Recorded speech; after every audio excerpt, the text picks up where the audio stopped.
Assalamu alaikum and welcome to our YouTube channel. In today's video, we will discuss a major problem with freelancers in Pakistan, and that is कि freelancers की savings नहीं हो पाती. When you start off freelancing, mostly आज की generation में जो freelancers हैं mostly वो बहुत young age group से आ रहे हैं, या तो वो अभी भी यंग एज ग्रुप में है या यंग एज से थोड़ी सी मेच्योर एज की तरफ क्लाइंब कर रहे हैं. मैंने फ्रीलांसिंग स्टार्ट की थी when I was 19 years old, and 19 years की एज या यंग एज में जब आप फ्रीलांसिंग शुरू करते हैं और आप डॉलर्स में कमाना शुरू करते हैं, so you really do not know कि इस पैसे का करना क्या है, हाउ टू यूटिलाइज इट. आपके एक्सपेंसेस एकदम से रॉकेट हो जाते हैं, आपको समझ में नहीं आता. बेसिक मतलब जो फाइनेंशियल लिटरेसी होती है ना, कि किस तरीके से ये जो पैसा कमाया है इसको भाई मैनेज भी करना है, एक दिन में उड़ा नहीं देना है. कि एक महीने आपके पास अच्छे ऑर्डर्स आए, एक महीने आपने $500 कमा ली है, उसके बाद आपके पैर ज़मीन पे नहीं लगे रहे और आप सब खर्चा करने पे तुले हुए हो. खैर किसी और को क्या बोलूँ, मेरी खुद यही सोच थी when I was just starting out. जब मैंने यंग एज में स्टार्ट कर लिया था फ्रीलांसिंग का करियर, तो और मेरे पैसे भी जल्दी बनना शुरू हो गए थे. ऑब्वियसली 3-4 महीने के अंदर मैं कमाने लग गया था.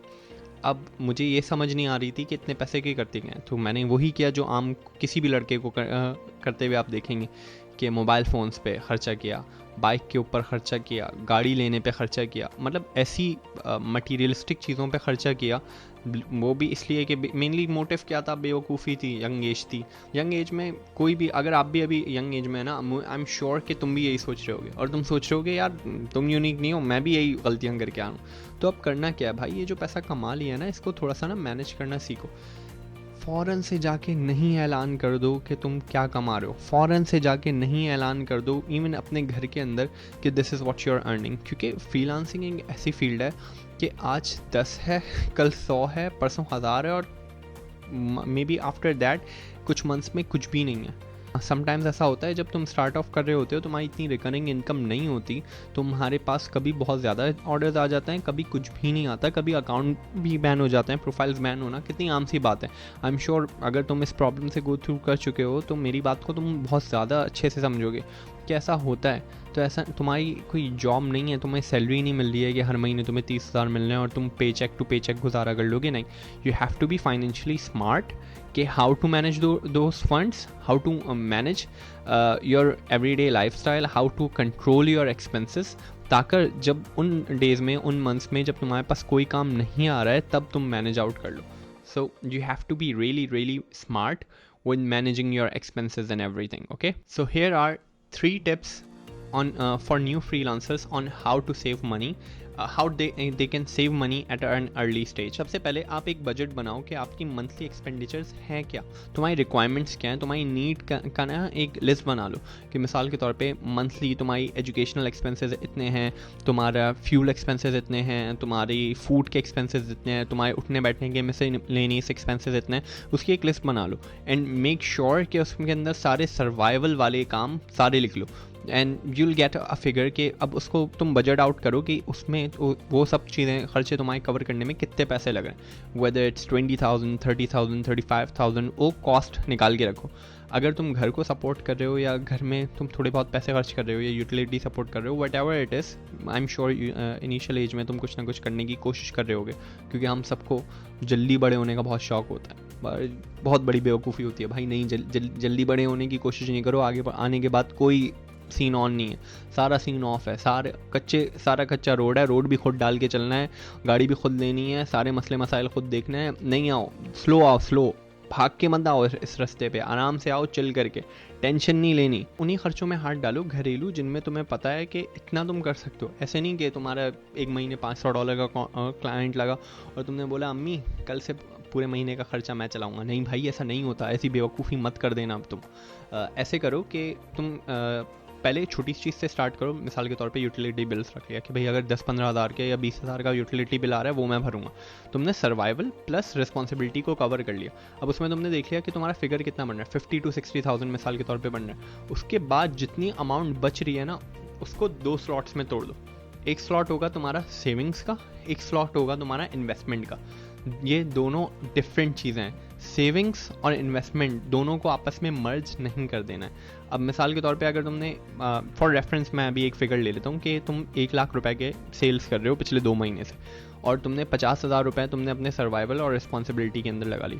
बाकी 50,000 में से 25,000 रुपये तुम सीधे सीधे सेव कर लो। सेव किस फॉर्म में कर लो, या तो गोल्ड लेके रख लो, या डॉलर्स के अंदर होल्ड करके रख लो अपने पेयोनीर अकाउंट के अंदर, या फिर कुछ भी ऐसी चीज़ बॉन्ड लेके रख लो जिससे तुम्हारी जो इनिशियल कैपिटल है वो सिक्योर है। अब बाकी 25% जो बचा उसको तुम किसी चीज़ में इन्वेस्ट कर सकते हो। इन्वेस्टमेंट की भी ना बहुत सारी फॉर्म्स होती हैं। पहले ये देख लो कि कोई ऐसी इन्वेस्टमेंट देखो जिसका रिस्क जो हो वो कम हो। मिसाल के तौर पे म्यूचुअल फंड्स लेके रख लिए या स्टॉक्स लेके रख लिए। Stocks I really feel like कि अगर मुझे शुरू से पता होता और शुरू से चीज़ें मैनेज करना आता और मैं ब्लू चिप स्टॉक्स शुरू से लेके रख लेता तो मुझे आज मेरी जो नेटवर्थ है उसमें कई ज़्यादा इजाफा हुआ होता। तो स्टॉक्स देख लो। If you are more than 18 years old तो स्टॉक्स देख लो, और सिर्फ ब्लू चिप स्टॉक्स देख लो जो मतलब अच्छी वेल स्टैब्लिश कंपनीज हैं, जाएगी लाइक एंग्रो हो गई, PSO हो गई। खैर ये तुम अपने डैड से या किसी अच्छे फाइनेंशियल कंसल्टेंट से वो रुजू कर लो। इसमें मेरी एडवाइस के ऊपर नहीं जाओ। I personally prefer to save my money in form of stocks with companies which are blue chip, और जो काफ़ी अरसे से मार्केट में है, जिनका मैं पिछला डेटा देख सकता हूँ कि पिछले 10-15 साल से वो अच्छा परफॉर्म कर रही हैं। उनके अंदर I like to hold my investments. इस तरीके से कर लो। दोनों चीज़ों को आपस में मर्ज नहीं करना। पहला तुमने अपनी रिस्पॉन्सिबिलिटीज़ और सर्वाइवल कवर किया, दूसरा तुमने सेविंग्स की, तीसरा तुमने अपनी इन्वेस्टमेंट्स के अंदर थोड़ा थोड़ा डालना शुरू कर दिया। अब उसके बाद नेक्स्ट क्या करना है यार, थर्ड मोस्ट इंपॉर्टेंट टिप है इसके, खानदान में जाते ही साथ ऐलान मत करना शुरू कर देना, क्योंकि तुम्हें नहीं पता एग्जैक्टली कि तुम आज कहाँ हो, कल कहाँ हो, परसों कहाँ हो। बहुत तेज़ी से चीज़ें चेंज होती हैं। You just can not expect it.